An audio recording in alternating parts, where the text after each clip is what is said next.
Bonjour mes très chers abonnés. Je lance, comme j'avais promis, une série d'émissions, une série de vidéos sur le partage de mon expérience dans la musique dite liturgique. Voilà, alors l'espace va se dénommer Nous qui chantons pour Dieu. Donc nous qui chantons pour Dieu aura comme mission de pouvoir aider les jeunes artistes, les jeunes auteurs-compositeurs, les jeunes dirigeants de chorale, les jeunes choristes, les instrumentistes, à pouvoir mieux contribuer à la prière des hommes en prière, des femmes en prière. Voilà, c'est ce que nous allons faire au cours de cette période, de ce temps que je choisis. Je ne sais pas combien d'émissions je vais réaliser, mais de toutes les façons, je vais tâcher d'être un peu régulier, peut-être une émission par semaine, ou bien une émission tous les 3 jours. Cela dépendra de la matière. Alors, parce qu'il s'agit de nous qui chantons pour Dieu, et nous devons essayer de souscrire un peu ce cadre-là, nous qui chantons pour Dieu. Je ne dis pas que nous qui sommes saints, mais nous qui chantons pour Dieu. Alors, notre musique devra avoir aussi une appellation, une manière d'être appelé, d'être nommé. Bon, je préfère prendre la définition qui est universelle de la musique que moi je fais depuis bientôt 44-45 ans. Donc la musique sacrée, la musique liturgique. Qu'est-ce que nous entendons par musique sacrée? Musique religieuse. La musique sacrée, comme la musique religieuse, c'est une musique spirituelle faisant référence à l'univers du sacré. Et la musique sacrée, bien sûr, transcende la musique religieuse, en ce sens qu'elle comporte un sus de la référence du divin, une essentielle dimension éthique et esthétique. Voilà, nous allons essayer de commencer à enlever ce qui n'est pas actuellement dans ce que nous entendons par musique religieuse, ou bien dans ce que nous faisons, nous pratiquons et que nous appelons musique religieuse. Nous devons faire attention dans cela. Alors, pour cela, avant d'en arriver, il faut voir, quand nous parlons de la musique sacrée, c'est à l'opposé de quoi? Parce que là aussi, ça va tenir compte de ce qui sera, l'objet de mon intervention.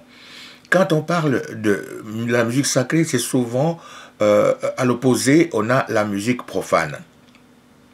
Alors, le concept de musique sacrée s'oppose à celui de la musique profane, tout comme le sacré s'oppose au profane. Alors, est sacré ce qui transcende l'humain pour entrer dans la sphère du divin et du spirituel.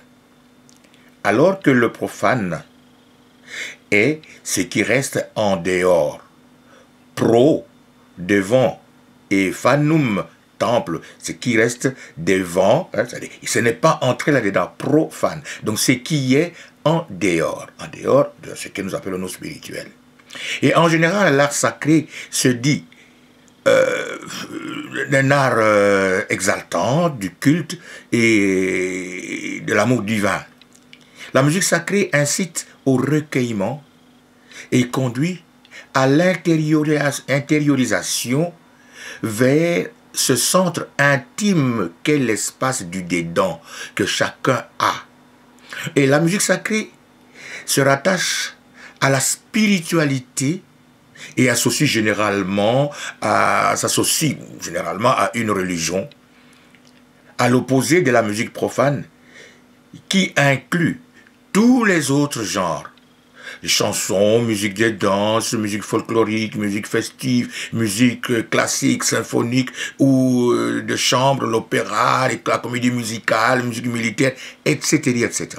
Mais cependant, comme nous le verrons dans la suite, avec des émissions qui vont venir, avec tous les détails, avec les questions que vous allez poser, nous allons nous rendre compte que la musique que nous faisons nous, il est de l'univers du sacré et n'appartient en propre à aucune religion, puisqu'il transcende tout. Est sacré ce qui relève du beau, du bien, du vrai.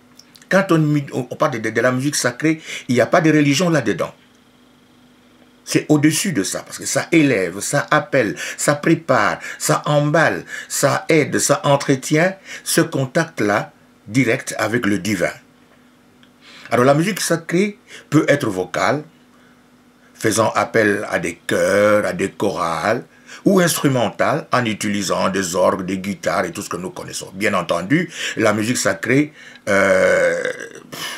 existe aussi pour des chœurs et des orchestres. Il y a des orchestres qui font la musique sacrée. Nous allons en parler dans des émissions qui viennent. Parce que la musique, nous l'entendons, nous l'écoutons, nous la balançons dans nos voitures, nous la balançons dans nos maisons, au cours de nos manifestations, ainsi de suite.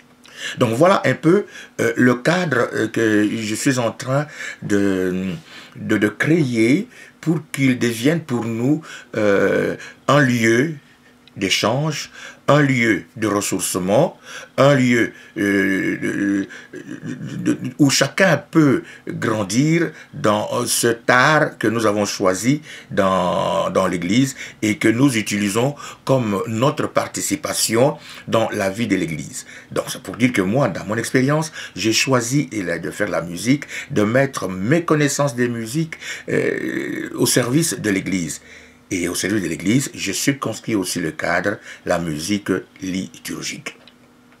Donc la musique liturgique. Alors c'est ce que nous allons essayer de voir dans les jours qui viennent.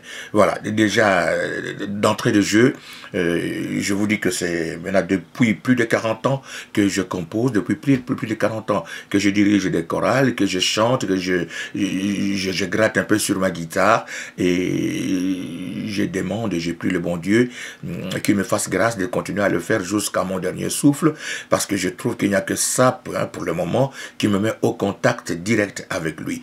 Et je partagerai volontiers avec vous mon expérience. D'ailleurs, tout ce que j'ai déjà lancé sur YouTube, vous avez vu que je ne l'ai pas souvent fait seul, et j'ai chanté avec des chorales, j'ai chanté seul, j'ai chanté avec des orchestres, j'ai fait chanter des chorales, voilà, et les chorales m'ont fait chanter, j'ai accompagné des chorales, et des chorales m'ont accompagné, voilà, c'est ce que nous allons essayer de faire ces derniers temps. Bon, j'avais annoncé ça, ça fait déjà plus de 6 mois, et maintenant, nous allons entrer dans le vif du sujet.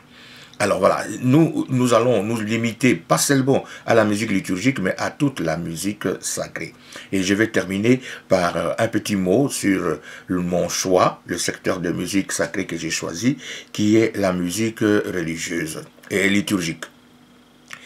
La musique liturgique, culturelle ou religieuse, est destinée à accompagner le culte ou les offices. Le culte ou les offices.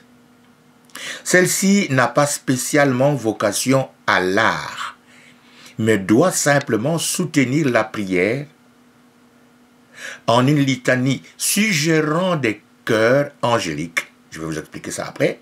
Et la musique liturgique possède en effet un effet psychologique. Donc votre psychologie devient puissante, et c'est une puissance qui se communique, dont le but est d'aider les fidèles à se placer en position intérieure d'adoration et dans un état méditatif ou d'incantation propre à l'accès au divin.